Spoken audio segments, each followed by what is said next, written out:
많고 많은 문화영수 속 당신의 취향을 찾아드립니다. 문화의 어중간히 발담그기 문화발 안녕하세요, 문화발의 김정호. 조욱인입니다. 네.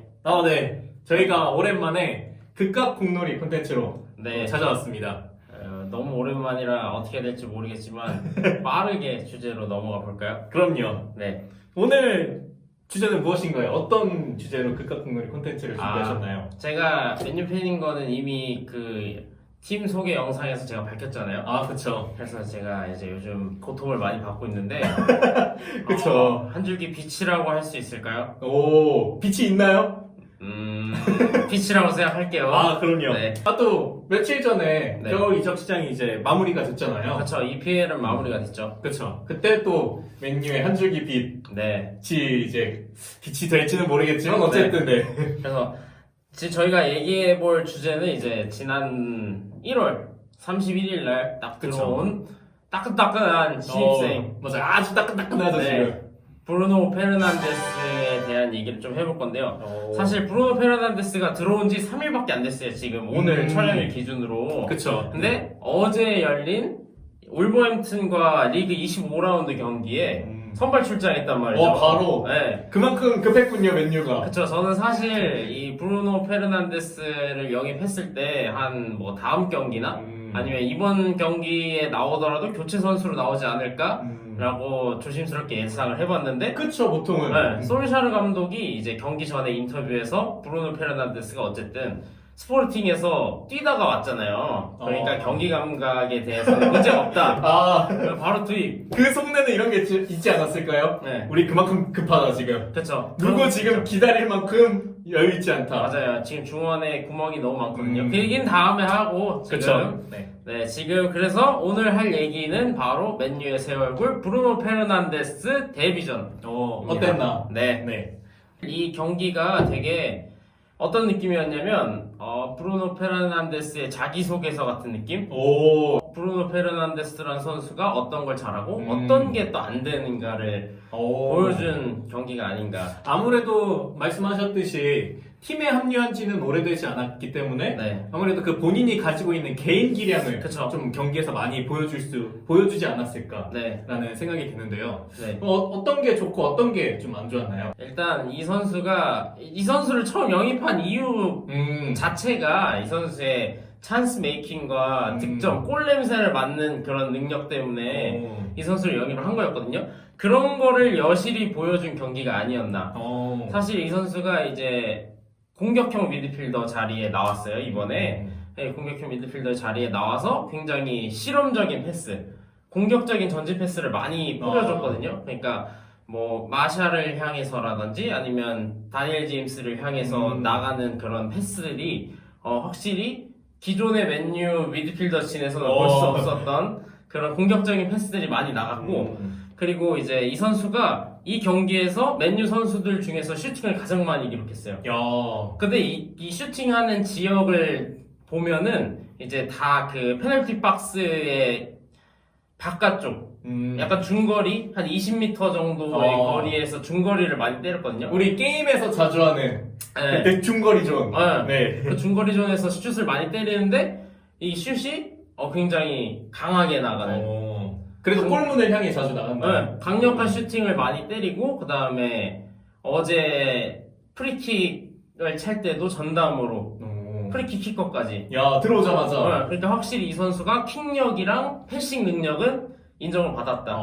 공격의 핵심 역할을 딱 그 공격형 미드필더 자리에서 해준 거네요, 그러면. 그렇죠.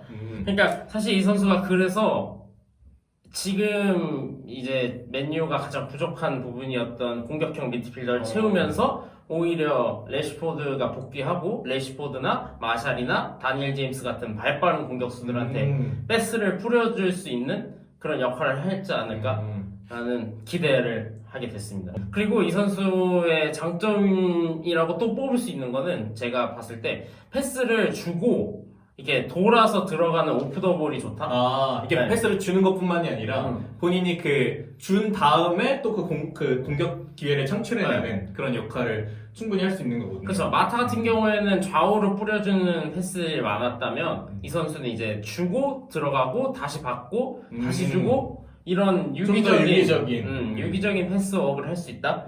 그런 거의 차이인 것 같아요. 그렇군요.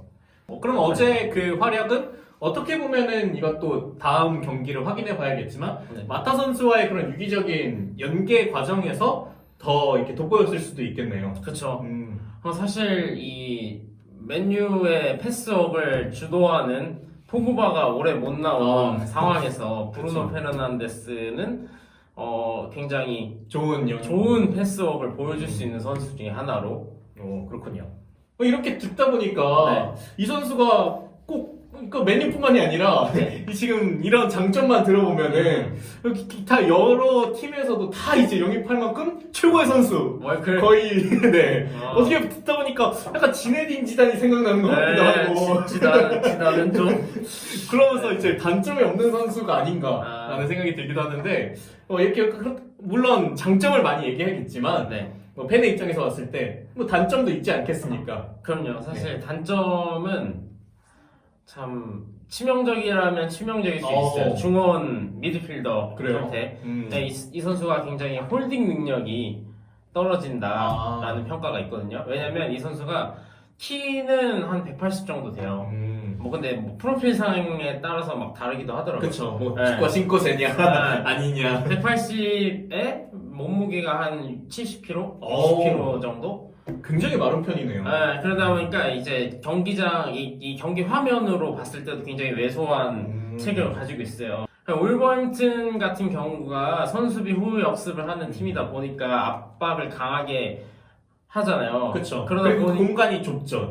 공간이 좁고 그러다 보니까 이제 이 브루노 페르난데스가 공을 잡았을 때 버티지 못하고 뺏기는 모습을 몇 차례 보였어요. 그럼 또 그게 바로 이제 실점 위기로 연결되기도 했겠네요. 그렇죠. 그러다 보니까 이제 브루노 페르난데스가 또 과하게 태클을 거는 자기가 뺏긴 거를 만회하기 위해서 달려가서 과한 태클을 걸거나 과한 반칙을 한다던가 그래서 카드를 받는 경우도 있어요.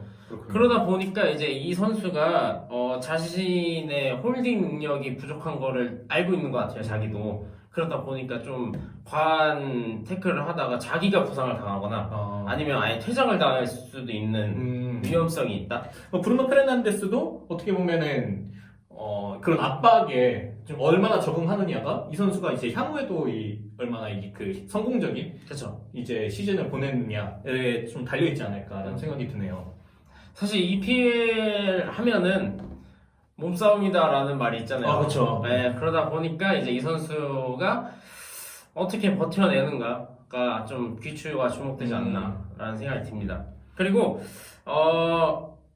장점과 관련된 단점이 있는데 이거는 이 선수가 공격적인 전진 패스를 많이 한다 그랬잖아요. 창의적인 패스를. 근데 창의적인 패스를 넣었는데 동료가 못 받고 상대방이 받았을 때 역습을 맞는 경우가 있었어요. 어제 이제 울버햄튼 같은 경우에도 패스를 넣어줬는데 못 들어갔어. 패스를 못 받았어요. 마샬이나 이제 뭐 다니엘 제임스가 패스를 못 받았는데 이제 상대 팀이 잡고 막 아다마 트라오레 같은 빠른 선수들한테 빡 찔러주면 그냥 뚫고 지나가는 거예요. 그렇죠. 그러다 보니까 이제 바로 3선 수비까지 내려가는 그런 모습을 보여줘서 이 선수의 약간 양날의 검 같은 거죠. 브루노 페르난데스도 뭐 창의적인 패스를 많이 하는 만큼 이렇게 어떻게 보면은 이제 카운터 어택을 막기에도 좀 쉬운 이런 것들이 어떻게 보면은 특히 요즘에 EPL 같은 경우는 빠른 선수들이 굉장히 많기 때문에 한 번 패스 실수가 실점으로 연결되는 그런 위험에도 좀 노출될 수 있는 어떻게 보면 장점이자 단점이 될 수도 있지 않을까라는 그런 생각이 드네요. 그렇습니다. 그래서 지금 이렇게 여러 가지 장단점에 대해서 말씀을 드렸지만 어쨌든 이 선수가 맨체스터 유나이티드에 필요한 선수인 건 맞는 것 같아요. 그렇군요. 지금 이 상황에서. 왜냐면 지금 맥토미니도 부상이고 포그바도 부상이고 그다음에 뭐 마티치는 저번 경기에 퇴장을 당해서 이번에 못 나왔고 그러다 보니까 중원에 뛸 수 있는 선수가 몇 명 없잖아요. 이 맨유 상황에 확실한 소방수가 될 수는 있을 것 같다. 어쨌든 겨울 이적 시장에 영입된 선수들은 대부분 소방수 역할을 맡는 경우가 많잖아요. 그쵸. 어쨌든 이 선수가 지금 들어온 지 2일밖에 안 됐잖아요. 근데 긍정적인 부분을 좀 살펴보자면 이 선수가 굉장히 여러 팀을 많이 돌아다녔어요.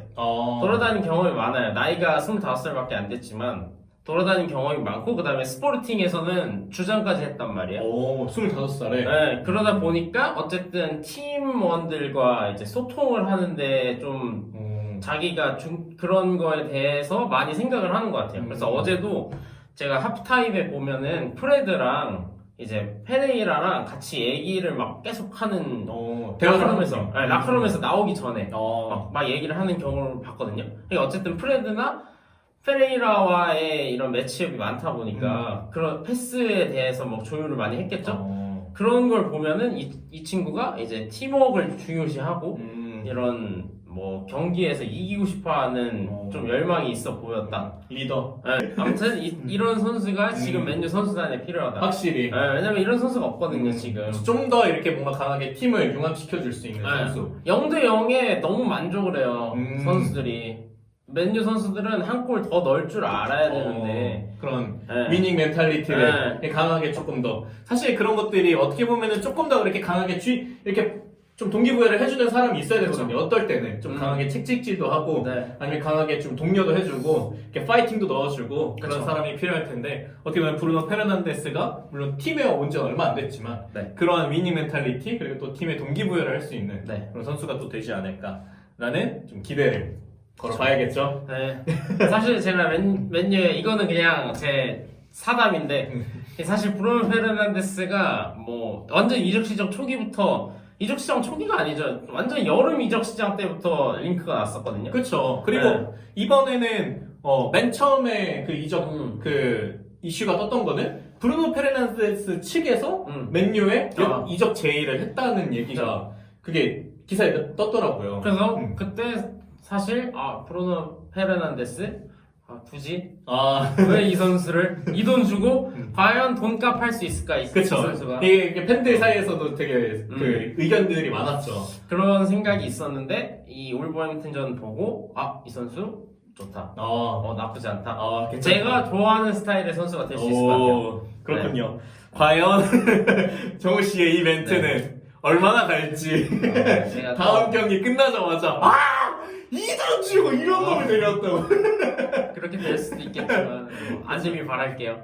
그럼 빛이 되길 바라는 마음으로 같이 좀 기대를 같이 해보겠습니다. 저도 브루노 페르난데스가 활약을 꼭 했으면 좋겠네요.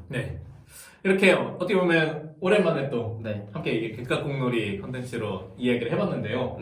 또 이렇게 겨울 이적 시장이 또 마무리되고 또 이렇게 새로 합류한 선수들이 이제 팀에 또 추가가 된 만큼 또 이제 EPL 이제 나머지 경기들 한 14경기 정도 남았죠? 그 정도 남았죠. 그렇죠. 많은 축구팬 여러분들도 그 이 하반기에 EPL 경기들을 좀 유심 있게 보시고 또 맨유 팬 분들이라면은 브루노 페르난데스의 활약을 같이 기대해보면 어떨까라는 생각이 듭니다. 맞습니다.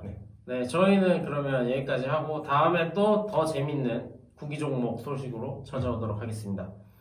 지금까지 문어발의 김정호, 조국인이었습니다. 모두 안녕!